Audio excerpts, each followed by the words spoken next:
Chris Friedman of Adult Site Broker, and welcome to Adult Site Broker Talk, where each week we interview one of the movers and shakers of the adult industry, and we give you a tip on buying and selling websites. This week we'll be speaking with Jay Moyes of High Octane Heart Media and PR.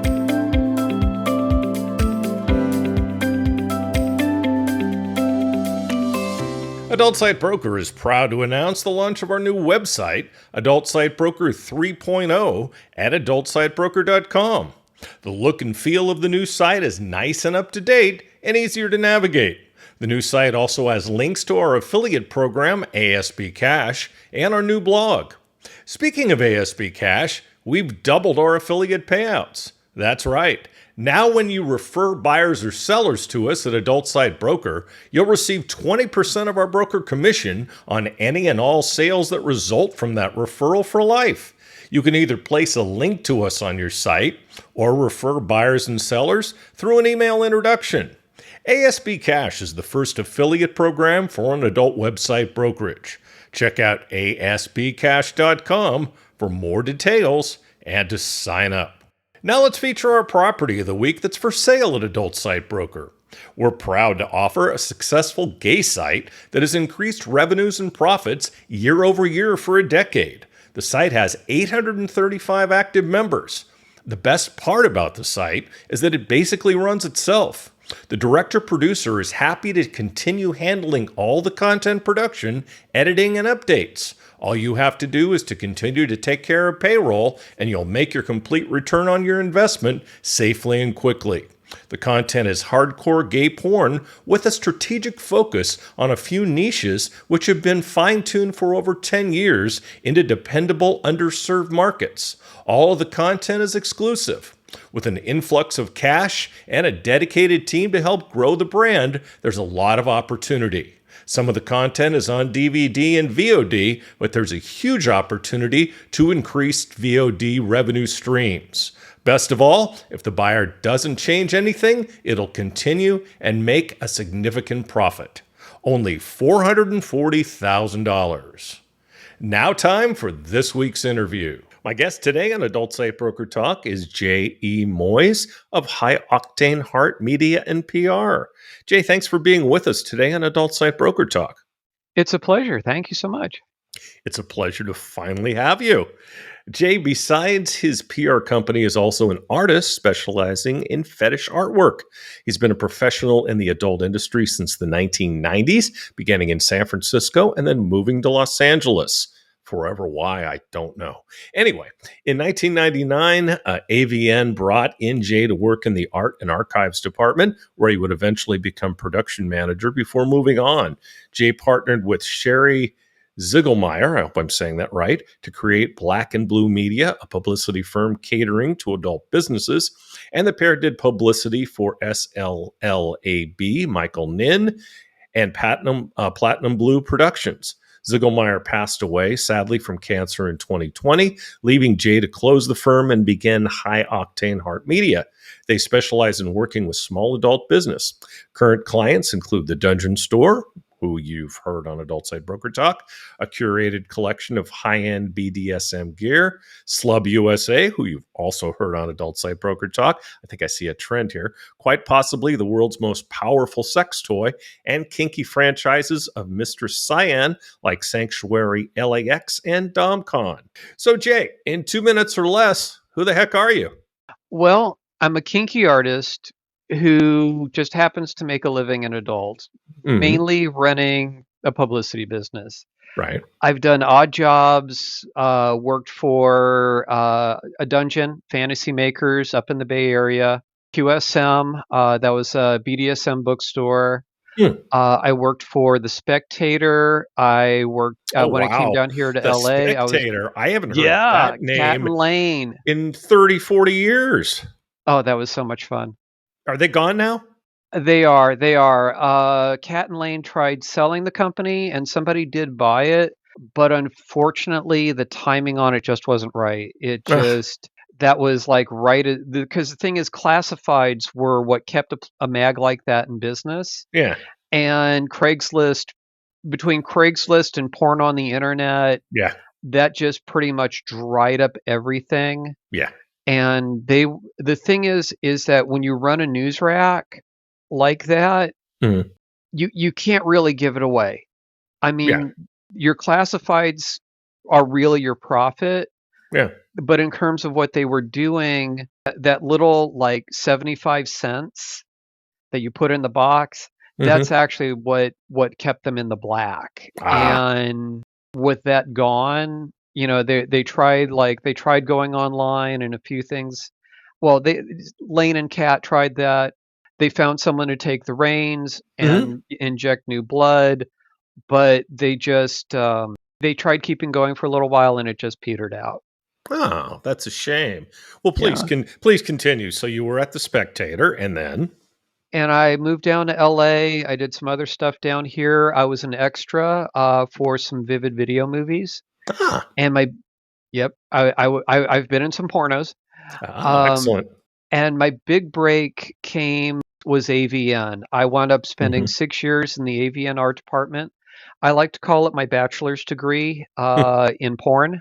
Yeah. Learned a lot. And then Eddie Van Halen was dipping his toe into porn, and Mhm. he recruited me to work for his new porn company. It was called Slab. Oh wow. Yeah, balls spelled backwards. He liked to do that. He'd take, he had another one. Oh God, I can't. Yes up, which is pussy spelled backwards. And had some fun there. And with Sherry, yeah, our clients included Michael Nin, Sky Blue of Platinum Blue Productions, Mhm. and so I've been around. You have indeed. What was it like working with Eddie Van Halen? The one thing I'll admit right away, it sounds great to say, Mhm. but I is you could write a book on that. No, actually, it was great. It was inspiring. It was mind blowing. Mhm. It panic inducing. Um, I bet. but to be completely candid, it wasn't the best time. Okay. And part of it was he was dipping his toe into porn and he really didn't know what he was getting into. Sure. We could do like an entire show on that. Mhm. And be honest, that's probably something that should be my part in that chapter is actually very, very, very small. Okay. I did artwork for Slab. I Mhm. was a production manager, production assistant. I can't Mhm. remember what we called the title. It was basically, Jay, I want you to come work for me. We'll set up something through my business manager. And so I worked with a number of his people. Mhm. And to end that chapter, so to speak, what eventually happened was he would talk about this network that he wanted to create, Mhm. and he wanted this roster but he always fixated on Michael Nin. Sure. And Might as well so pick the best, right?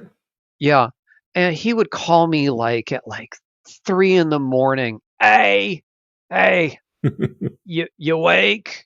We got to talk. And this was not one of his high points. Ah. Things got better later. In my opinion, Janie was one of the best things that ever happened to him. Mhm.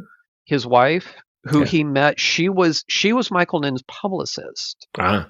And so what happened was, I'm like, look, you just really want Michael Nin to make movies for you, don't you? That's really it. Yeah, yeah, yeah. I'm like, honestly, we should have just gotten down to brass tacks about that to begin with. And I called David over at Red Light Pictures. Nin had been selling through Red Light. They were the official distributor. And I'm Mhm. like, David, I know this is going to sound crazy. Eddie Van Halen wants to speak with Michael Nin. This is not a joke. Let me give you Eddie Van Halen's cell phone number. Please have Michael Nin call Ed. And he did. And he thought it was Mhm. funny. He was like, actually, I live nearby Alex. Mhm. Alex is one of my neighbors. And it's like, yeah, I'll give him the number, sure. And what wound up happening was Eddie, yeah, Eddie met Michael, and he did Sacred Sin, and he kind of had a realization that he he wanted to get out. He did it. He hit the high water mark with Sacred Sin, That was good enough. And they kind of backdoored him out of the adult business. And Janie went with him. No, interesting. And they honestly, I told him outright because Janie was a stunt woman. Hmm. I knew her as a stunt woman when she worked for Metro and she worked for some other porn company because she had been a publicist. I was working at AVN in the art department long Hmm. ago. But the thing is, she also had been a professional stunt woman. And I joked with Eddie. I'm like, if you think you can if you think you can like roughhouse her or such, you're going to need Alex and a few other guys. Funny, funny. And as funny as it was, she whooped his ass into shape. Good. He cleaned up, he cut his hair, he got a whole bunch of other things done, and he moved forward. And I think things would have been sadly different if it wasn't for her. Yeah. It was quite a chore getting you on the podcast. Why is that? I'm glad you asked. When I'm glad you're glad. I'm glad you asked. When a publicist is getting more attention than the client, that is a red flag. Yeah, you alluded to that. My clients, the Dungeon Store and Slubb, came first. Yeah. We'll work on getting some people from Mistress Cyan Circle on the show soon, but the clients have to come first. I can wait. Agreed. And yeah, and also with Sherry's passing, she was on point. We kept certain things separate. Yeah. So when I started going through Sherry's stuff, I realized I had to shut this stuff down and Yeah. start to rebuild. And this was stripping a car down to the bare frame. It Hmm. wasn't the intended metaphor for High Octane Heart. It was amazing how coincidences like that happen. I wasn't going to be pushing my business if I couldn't even race in the game. It's like Yeah. there were some moments where I'm like, why would I go on the air if I'm not really all that? And so Hmm. I did have self-doubt, but it's Hmm. like, you know, You shouldn't. I You're damn good. thank you. Thank I, you. I try. I've recommended you, so you're very good at what you do. Talk about the old days at AVN. Boy, AVN's undergone a lot of changes in ownership, changes in personnel. Talk about the old days with AVN. Old school porn PR was about like, well, I'm thinking adult and PR. Um, but the old school adult industry, that was obviously more VHS, Hmm. DVD. A lot of the people are old school salespeople in that it's a Rolodex and a telephone, and Yeah. it's, hey, um, I got a new title out for you. How many units can I sell you? Hmm. And so, like, old school PR, it was like sending out some sales kits, maybe a press release, maybe set up some interviews. The way it is now, it's like you're no longer dealing with as much in print. Hmm. Visual media is still very, very important. Right. But you tend to like have to wear a lot more hats now. It's true. So the old days, it was like it was good enough to have like, okay, there's a few people. You've got your main salesperson. You sell the videos. You collect on the videos. You've got a couple people in the warehouse. Hmm. Now you've got these huge content companies. I mean, we thought that Wicked and Vivid were monsters. We think of Hustler as Hmm. this monster, this giant. Right. And I mean, the camming companies and the content, I don't even know, Fan sites, clip sites. exactly the Yeah. premium social media, Yeah. like OnlyFans. Yeah. This stuff those are monsters Big because, money. Yeah. yeah, it's like you're thinking in terms of porn, you were thinking about like thousands and maybe a million or two. Hmm. Because of the internet of things in the world, Hmm.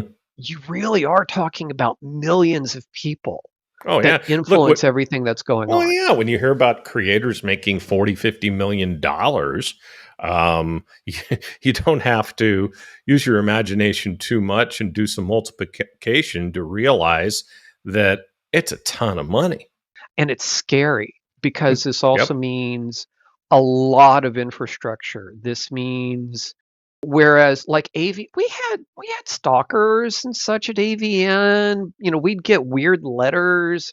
I Mhm. remember my desk at AVN was where the receptionist threw the phone calls she didn't know what to deal with. Like I literally had a guy, I've wondered if this was someone calling from a radio station as a joke. He was trying to sell his video and he wanted to sell and become a porn star. And all it was him having sex with a blow up doll. Oh, jeez. And he thought Hey, he was going to make a million. but you know what's funny about that is there's so many niches. I'm sure there are people who would buy that. Well, in those, maybe one or two, like maybe he could walk into a video store and go, hey, would you sell my video? Yeah. But like, I mean, well, let's face it, that's now he could be on 10 different platforms. Yeah. And he could be very disgruntled if it wasn't doing anything, and then basically like pounding on the door with like 100 other people on these platforms going, why aren't you doing more for me? Why are these other people placing more than I am? Yeah. Um, Because people or like on their the shit, dumb shit. or or the fans can do rabid and weird things too. And it's Oh like yeah, that's what's blowing my mind. It's like it's I crazy. see some of this stuff over in the big picture and I'm like, this can be really, really intimidating. It's like whereas before it's like, if somebody paid me enough, I'd put the name of the client on the side of my car. It's like you pay me enough, my next cat is named after your product. There you go. And now it's like some of these, it's like, my initial thought was, yeah, we'll blow it up, this, that, and the other. There's others. It's like, it's really clear. It's like, I don't know who's going to show up on my doorstep Hmm. with this client or that client. And Yeah. they've made that clear to me too. It's like, it's like, no, this is for your own good. Indeed. What do you actually do as a publicist in the adult industry? The main thing I do is I write and send out press releases. I coordinate that with social media. So when the Hmm. press release goes out, I try to make sure in some way or form that the press release goes out, it places on a website. That website gets acknowledged on social media. Hmm. And the idea is from there that sends love back to the platforms, Sure. the AVNs, the XBizes, but also the other, Hmm. the others aside from the big three, AVN, XBiz, and Why Not. Right.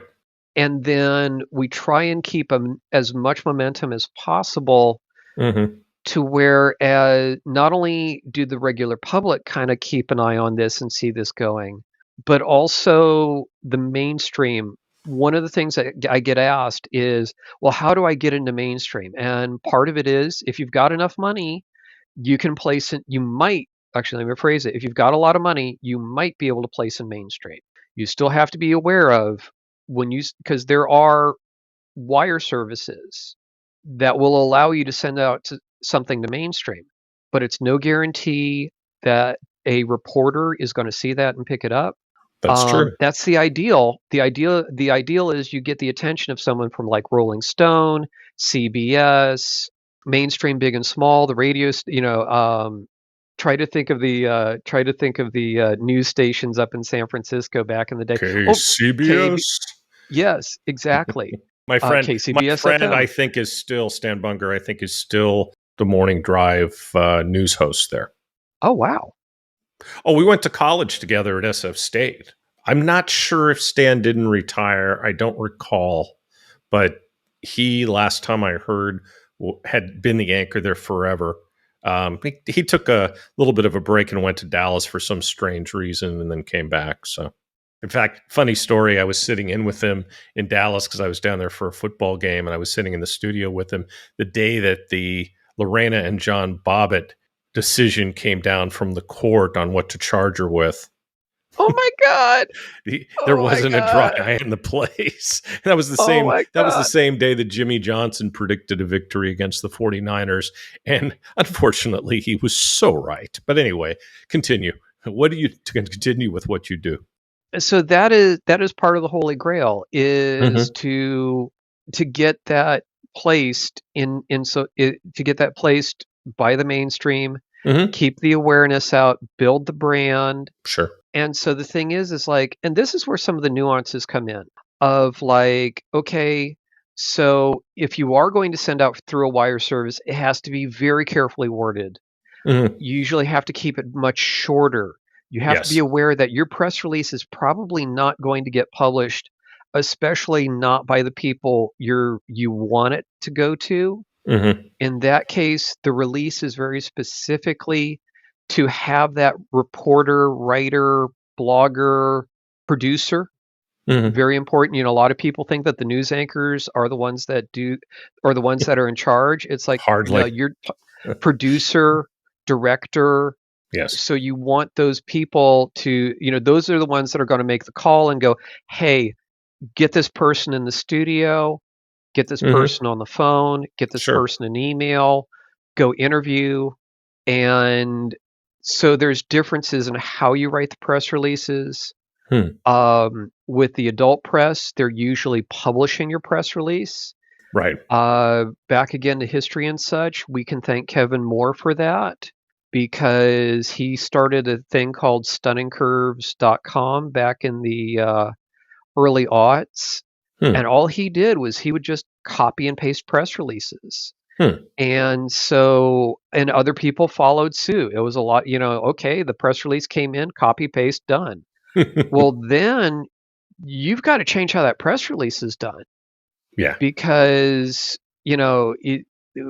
typically old school press releases, your press release could be one sentence long or two sentences long, Right. as long as it had a hook. Yeah. Now it's like, oh shoot, how do I flesh this out? We'll see how So, you like my press release when I do the one for this podcast. okay. I've got my own style, but I understand what you're saying. Hmm. So how is PR different from actual marketing in your view?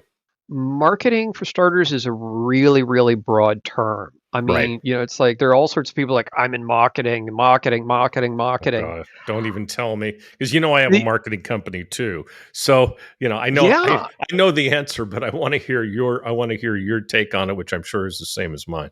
Well, typically it's sales A lot of and times, and advertising, right? and publicists should be working in conjunction with that. Yeah. Sometimes it's exclusively multi-level marketing. Hmm. There's things like commissions involved. Marketing's usually very, very focused on return on investment. Right. Publicity, you're really looking more at eyes and building brands. There's more mojo and hoodoo in magic in terms of what publicity does, Hmm. and one does not translate necessarily. Like a good publicity campaign, we have to be careful because it doesn't necessarily translate into dollars. Yeah, that's true. That's a really hard thing to gauge. Well, no, the idea of a publicity campaign generally is to generate eyes to get people to see it. And build your brand. Well, yeah, of course, of course. The way I look at marketing and PR, I look at marketing. First of all, marketing is not sales, and it never was, and it never will be.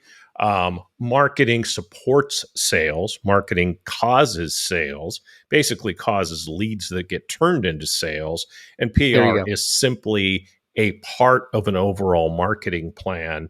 And PR and social media should not be your entire marketing plan. Your marketing plan should be multifaceted and include many aspects. Although in some cases, PR and social media can be a damn large chunk of it. Well, also, and they in terms of marketing and sales, they need to play together with the publicist. The publicist should at least acknowledge and be aware of what marketing is doing and be Yeah. able to act on the team. What And marketing there's is doing, or also, what marketing's doing, or what sales is doing? well, in this case, what marketing is doing more Okay. specifically, the Okay. advertising departments and their Right. marketing strategy. Okay. And there's something that I need to bring up here too, is that there's a thing out there where some publications are pay to play. Yes. So if you want to be Forbes. published, Forbes does that a lot.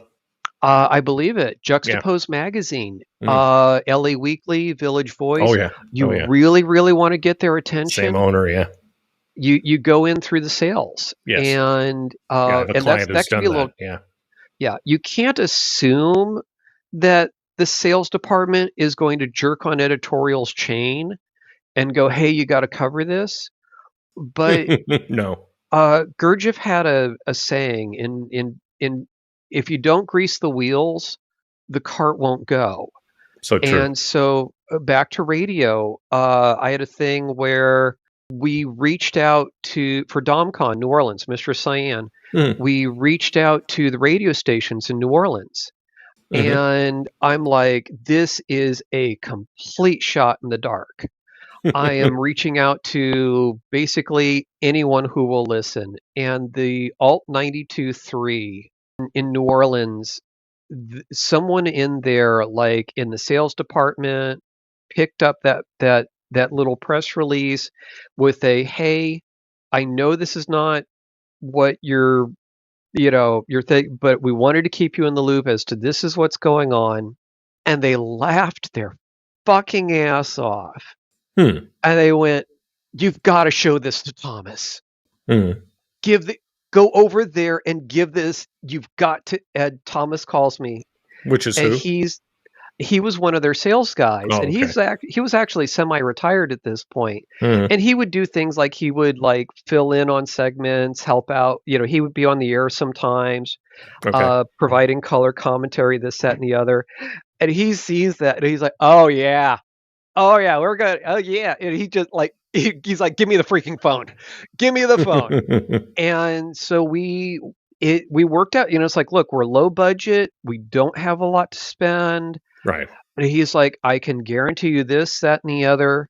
Yeah. And what I did was, instead of just going, "Hey, we want to buy some advertising," they were like, we can set you up with X amount of ad space for here."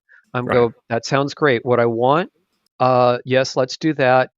I want to get the dominatrixes in the studio Love it. on the air, even if it's like Saturday night or Friday night, even if Yeah. it's a recording." Especially. Yeah. We were on at least 3 nights.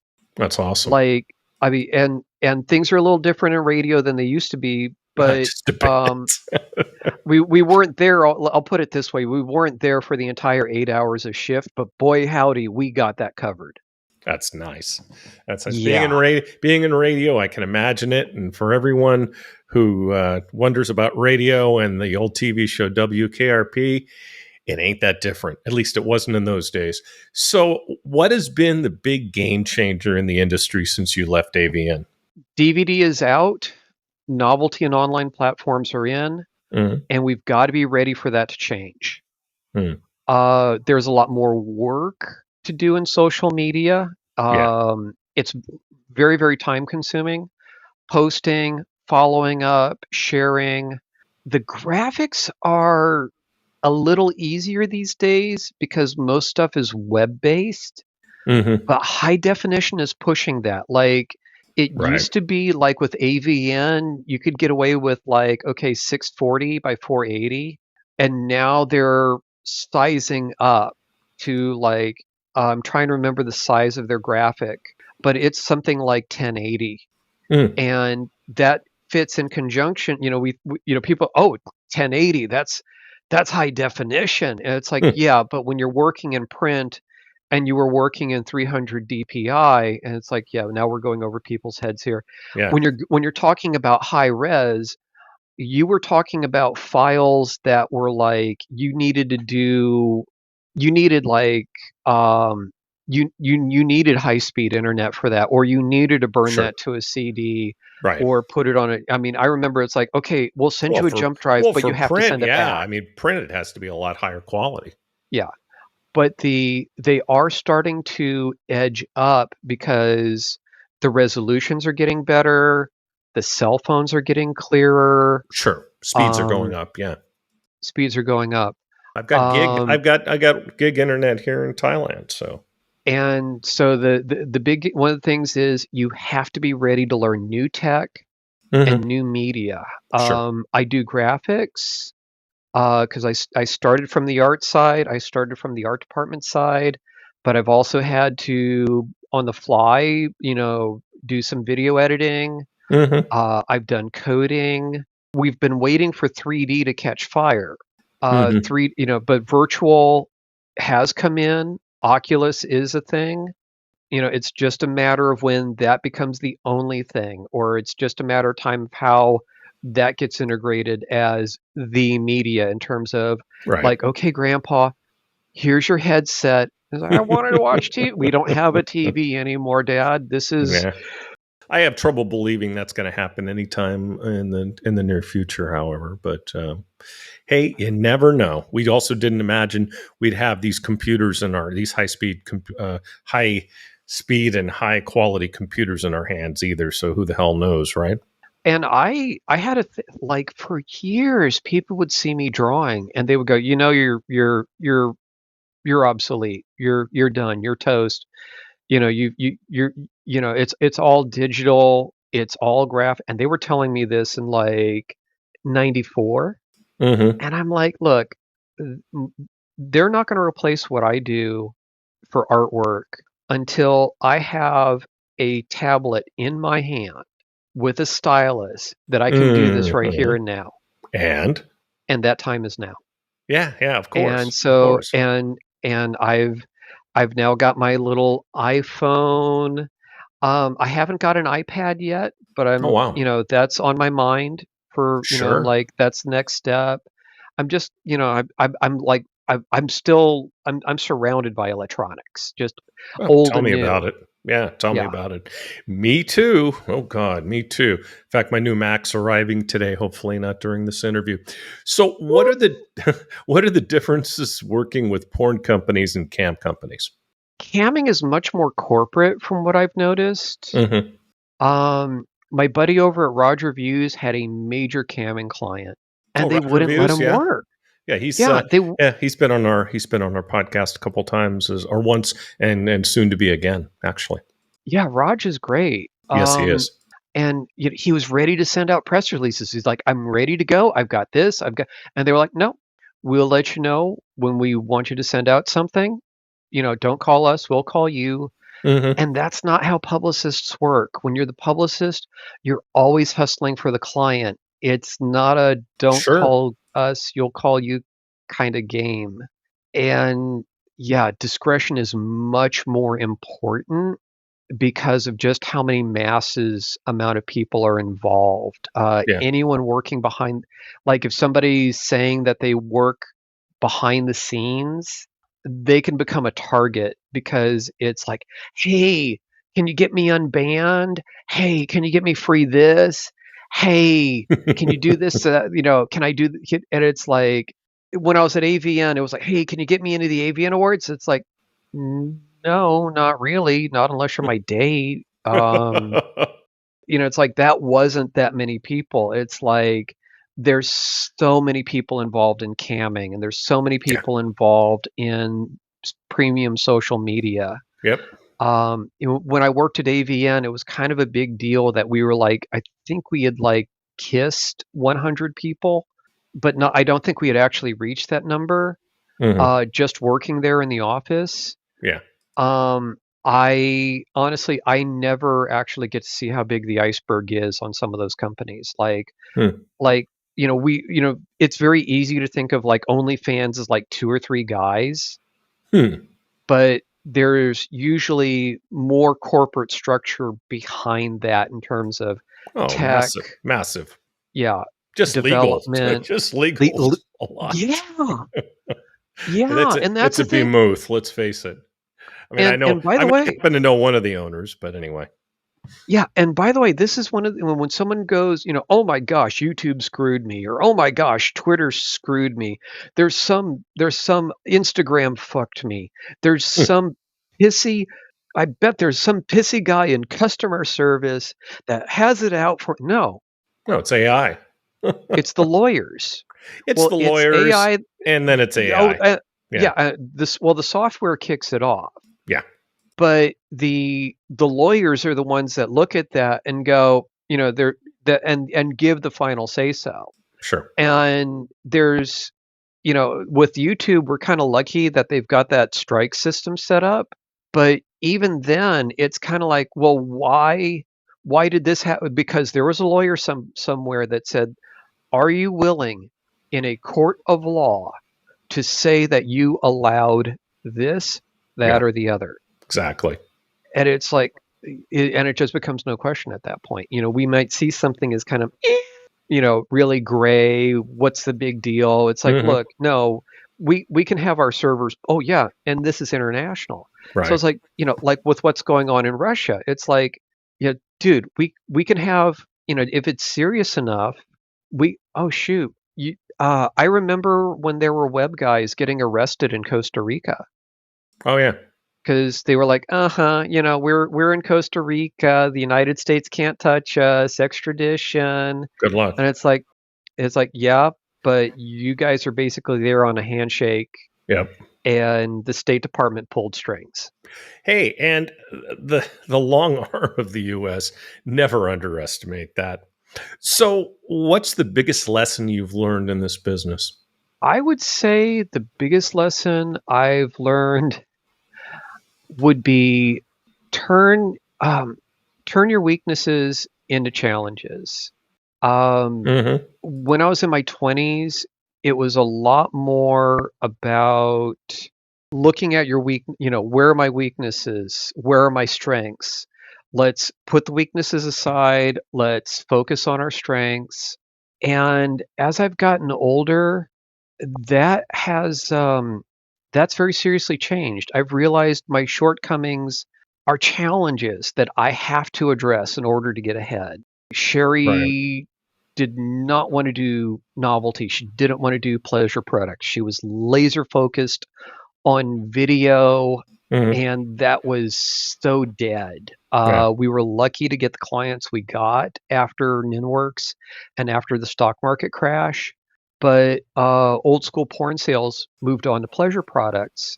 Hmm. So when I had to close the doors for Black and Blue Media, and I was starting High Octane, I was approached by Ann over at the Dungeon Store, and I had Hmm. done a little bit of novelty publicity, but I welcomed them because I Sure. was not going to move forward until I took on that challenge and learned. That's And good. yeah, I failed. I've changed strategies, failed again. I've had some victories. I've had some more victories, and we keep changing until we keep winning, and then we keep changing and winning some more. Always have to be So willing to change. yeah, and Anne and Brittany, they have been so patient Yeah, in that Brittany was regard. awesome. Yeah, and I love them for it. Well, I really enjoyed having her on. So, is publicity something I can do myself, or is it better to hire a professional? And along with that, how can I justify the expense? Well, you have, and I even oh, you mean can someone out there actually do their own Someone out publicity? there, yes, I Yeah, do. I actually do have some expertise being a marketing consultant, but and the people out there should can they do it themselves or should they hire someone? I know what my answer would be, but I want yours. the short terms, yes. And writing a press release is actually pretty basic. Hmm. It's high school level, That's true. high school journalism at the most. Hmm. The harder part is getting the releases placed and Yes. getting to know the press. So, I mean, like if you could, if it, you're essentially, especially with porn publicity, you're writing like a one-page article. Yeah. It's a matter of getting to know the press, getting to know who the contacts are. Mm-hmm. This is very, very much about the relationships. And Big there's a time. lot of people, yeah, I've never even met in person that I am very cordial with, Oh, because yeah, otherwise, that become friends. Yeah. yeah, You because know, otherwise I might not get like you and published. me, because Yeah, we've connected and we've become friends and we've never met. yeah. It's also very time consuming. Yeah. This is something that on some scale you might be able to delegate in a business, but you have to ask yourself, is it cheaper to have a full-time employee do this? Is it cheaper for me to do this? Or can I have someone else handle it for less?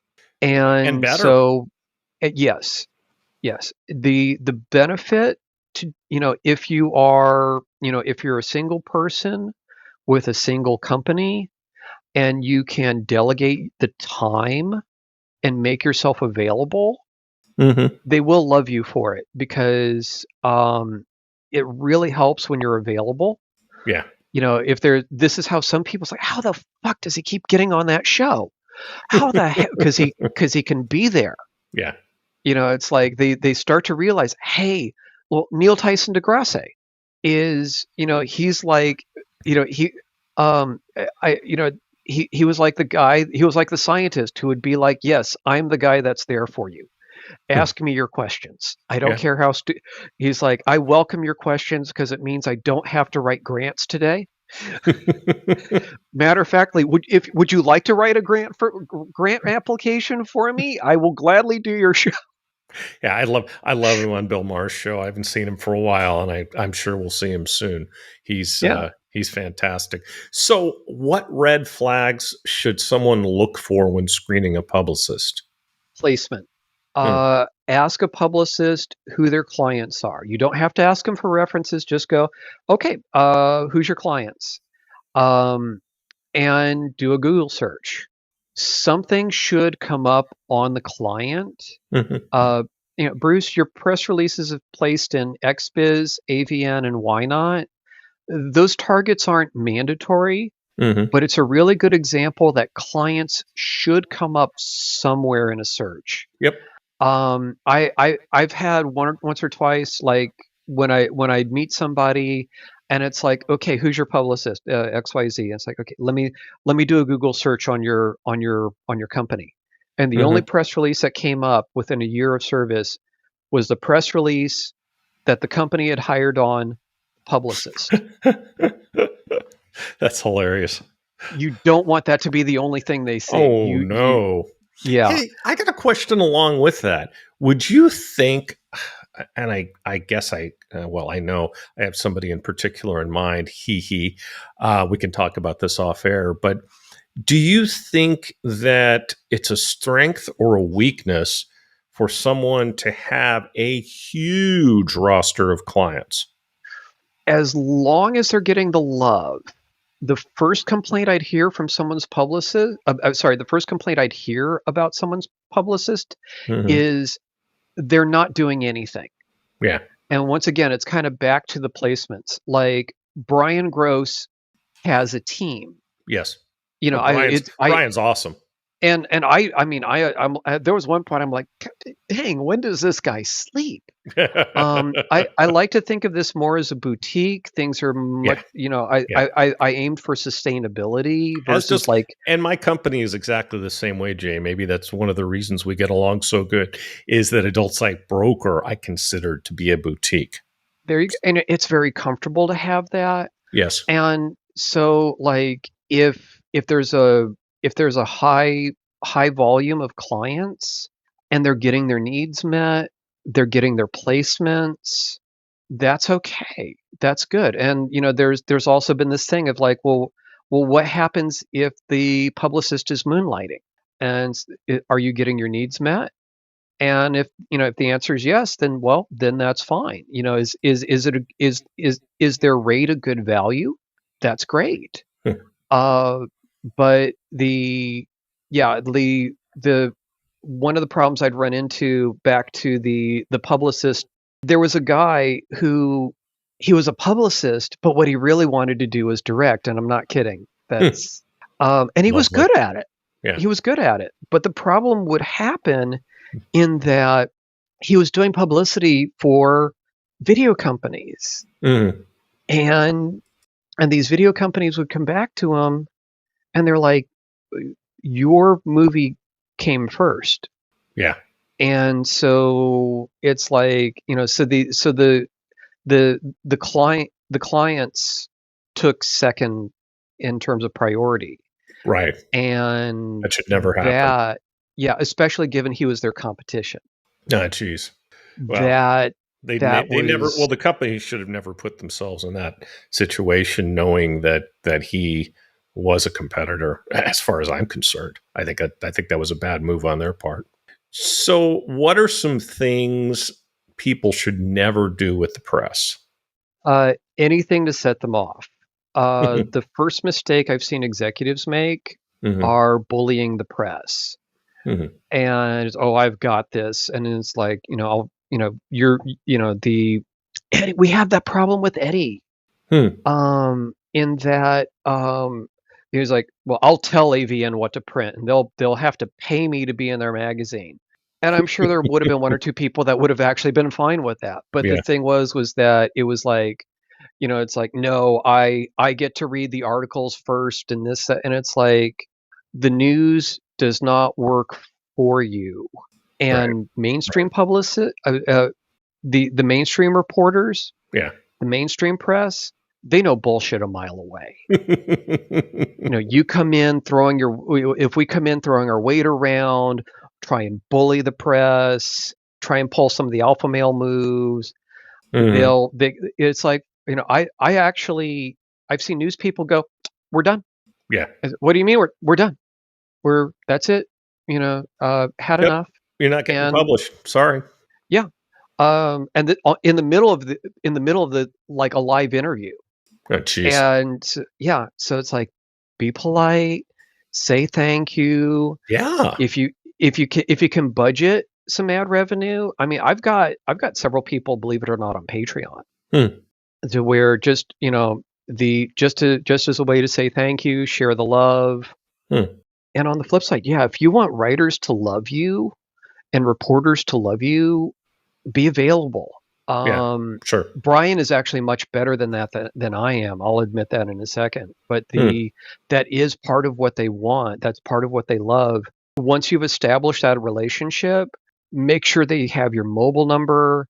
It's like if they've called you and said, hey, we'd like to have you on the show sometime, or hey, would you like to come? It's like, here's my number. If you need me, I'll be right there. Sure. And you and I have experienced this with people where they'll have trouble getting the time to do the interview. Yeah. You want the press to love your business? Go, hey, I can do this right now. Yeah. Just say the time. I'll make room. Yeah, I've got weird hours, so I understand that sometimes it's a little difficult for people. I mean, one of your clients had a little bit of trouble with my schedule, and I decided I would just make it work because, in the end, I need guests too, and I also wanted to make it good for you. So thank you. Well, you're welcome. Look, this relationship is important to me. You bring me guests. You've now come on the podcast yourself, so it's very important, and there's a value there. So it's very important that I keep you happy as well. It works both ways. It's all about the love. It's all about the love. Well, Jay, I'd like to thank you for being our guest today on Adult Site Broker Talk, and I hope we'll get a chance to do this again soon. It's been a pleasure. Thank you so much.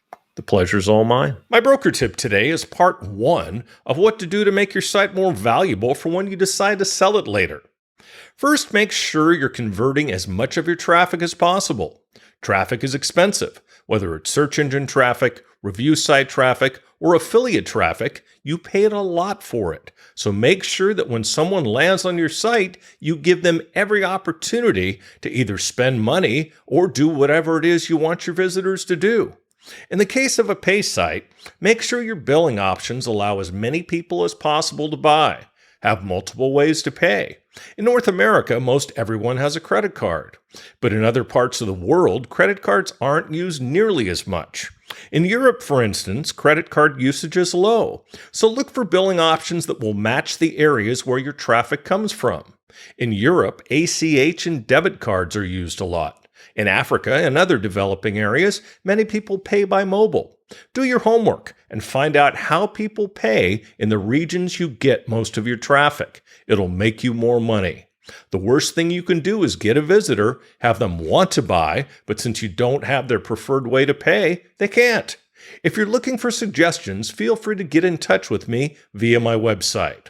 Along with this is to improve your user experience. Make your site attractive and easy to navigate. People have more options than ever these days. I can't tell you how many sites I go to, even some that are owned by large companies, where the navigation isn't obvious to the user. You poke around the site for what seems like an eternity to do something that should be relatively easy. Keep it simple. Before you launch any changes to your site, ask your friends to go to the site and check it out. Unfortunately, designers and tech geeks don't think like us. You need real people to look at your site for you. The same kind of people who will be visiting your site. We'll talk about this subject more next week. And next week we'll be speaking with Roger T. Pipe of Raj Reviews. And that's it for this week's Adult Site Broker Talk. I'd once again like to thank my guest, Jay Moyes. Talk to you again next week on Adult Site Broker Talk. I'm Bruce Friedman.